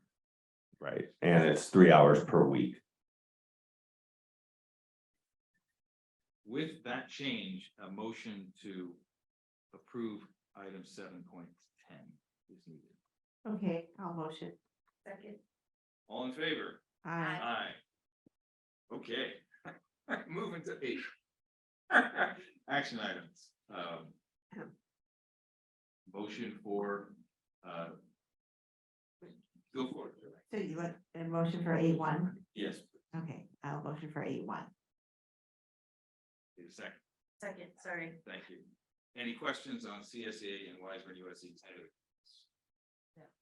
Happy to see these happen. No, yeah, really happy to see it. Thank you. All in favor? Aye. Aye. 8.2, updated certification of signatures. Need a motion? Can I motion 8-2 and 8-3? Sure. I'll second those. Any comments or questions? All in favor? Aye. Aye. All right, for item 8.4, I would like to pull this item. I have a number of questions as to clarify the ownership and the building rights. It's also my understanding that the documents that we have, due to no one's fault, are simply, we did not get the legal review of the corrected documents or amended documents rather, so we don't have the fully amended documents. And then with one final comment is I have a number of questions. Obviously, I wasn't able to attend in person at the meeting, wasn't able to ask my questions last time. The questions I have, we have the unique circumstance of 2 experts in facilities management and building on our board, neither of whom is here tonight. And I would defer to their expertise, and I'm uncomfortable without being able to get the answers to the questions without their expertise. So with that, I would ask that we pull this, but Dr. Silvers, looks like you have a comment. I mean, I just wanna, comment that, yes, I mean, there were a lot of changes that had to be made, and I just wanna commend, Vicente and the team there. I mean, they really did, turn some heavy edits around trying to meet a deadline, and we just couldn't dot all the i's and cross all the t's on our end. I mean, we posted Monday, and then some of the items, particularly around ownership, ownership of the property and who owns after, the work is done. We couldn't dot those i's and cross those t's quick enough to get them on an agenda that was posted and follow all the Brown Act, which we're required to do. So, not for lack of trying. I mean, I just want to say that. I just want to say, I know even, Jason, day 2 and 3 was reviewing contract, and we were trying to get this going. It just didn't. So I apologize. We couldn't have a more complete document for the board. We need to formally table the motion. You do, yeah, so we need a motion second to table and then also vote. I will move that we table 8.4. Second. All in favor? Aye. Aye. Moving to 8.5, amendment to the MOU with LACO. Motion, please. I'll motion. Second. Comment? No, that's fine. This is kind of an unfortunate scenario where LACO is passing off an unexpected and incurred cost to all the districts, all 80 districts in our community. I think the comment or the decision to take a quarterly hit over the lifetime of 3 years is better than a one lump sum. So I appreciate that thinking. Dr. Silvers, any addition you want to add here? Please? No, I was gonna say, Dr. Hasty came from LACO. He said not to pay it, so. No, this is, it's really, I just want to clarify that this is just an unfortunate situation due to COVID and costs that just were incurred by LACO. It was all, again, all good thoughts behind the program and the best program. And despite some of the challenges that we've had, we're gonna use it to the best of our ability. And unfortunately, we have this cost. So Jason, you got best down, right? Sure. It is what it is. This is being a team player in all the districts. All in favor? Aye. Thank you. Can I move 8, 6, and Yeah, 8, we can 7? take both together. Please do. So moved. I'll second. And thank you, Azarella, for the background here. All in favor? Aye. And then 8.8, the job description salary schedule for the Director of Technology Operations. I'll move this. Thank you. Thank you both. I'd also like to say that I appreciate Blake's, I had a lot of questions about this job description. Some of the different piece parts didn't feel like they added up to me. The definition of the job sounded more strategic than the actual job duties, sounded more hands-on, so I was a little confused. Blake helped me understand that whereas these are a gap in a sense within the job description, it does offer us an opportunity to review more resumes than we might have submitted otherwise. And Weisburg being a rather small district, we're looking more for people who can do sort of top to bottom management as well as maybe some hands-on work as well. So it is the case that this person would be responsible for strategic type activities as well as maybe some more tactical activities. So I understand this better and I appreciate that. And I respect that this is a job description used to solicit resumes and have a chance to find the right person for Weisburg. So with that in mind, I'm supportive of it. All in favor? Aye. Aye. And Joanne, I do want to comment. Thank you for copying me on the question. No decisions being made, but I appreciated your diligence in asking the questions and having a big picture thought. So thank you. Good for you. Thank you. Let us, that is our agenda for this evening, short of the master calendar. So if we could put up the master calendar. We will work on a version that's easier to read, but you have to start somewhere. You know, you really do. We'll take our wins. So I printed this out because it was easy to read. Yeah. This is still not easy. I mean, this is No. micro. You know, I need We're micro gonna, microfiche. you know, we wanted, I think, a board president once told me, you just gotta get it going. And then after you work it out. But yes, no. You gotta start somewhere. You gotta start. So I'm just gonna point out a couple things moving forward. We have Thursday, October 27th.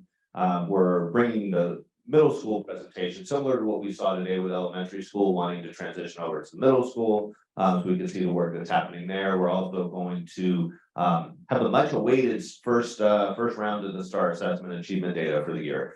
We'll take a look at our baseline and first benchmark data. And so really excited about that. Sarah will be here for that one. And just a note that on October 31st, that actually closes our first interim period. So we'll begin working on our first interim report and bring that to the board on December 15th. So between October 31 and December 15th, we'll be preparing that report for LACO and then for the board. I mean, there's a lot, but that's, I think, a good. Is this calendar posted somewhere? Just on our board docs. We have not put it in a postable format yet, but anybody could look it up through board docs. It is a public document. So when the new website's done? Oh, for sure. No, it'll be. Here we before go. that. It'll be before that. Oh, shoot. Yeah. She's already on it. Yeah. Right. Working on it. No, we'll have something more public facing. Like I said, we wanted to get it on an agenda so that we can plan and the board would know what our upcoming events are. And also, like, if you see the highlighted, we know we have some changes there. So we need to, so I want to just keep that front and center. So no, not yet. I guess. Is it possible? And maybe this is an Erica question, to put this in like a Google Calendar? That's the goal. We wanna, yes, that is the goal. We're gonna match, have you seen the calendars for the school sites? Like we have the school sites all other, we're gonna do something like that. It's just honestly, we haven't been able to do it yet. We'll pull it together though. Yeah, we will. Not through Trumba, no, whatever. Not Trumba. We're not doing Trumba. Live and No, learn. we're not doing Trumba. It'll likely be a Google Google Calendar of some sort. We want to make sure we can read it the right. Yeah, right, exactly. So one of my questions is when's first interim? I can see it on here. I want to celebrate the good stuff, so thank you. No problem. Yeah. All right. Any other issues or items to discuss this evening? It is 7:58. We are adjourned. All right.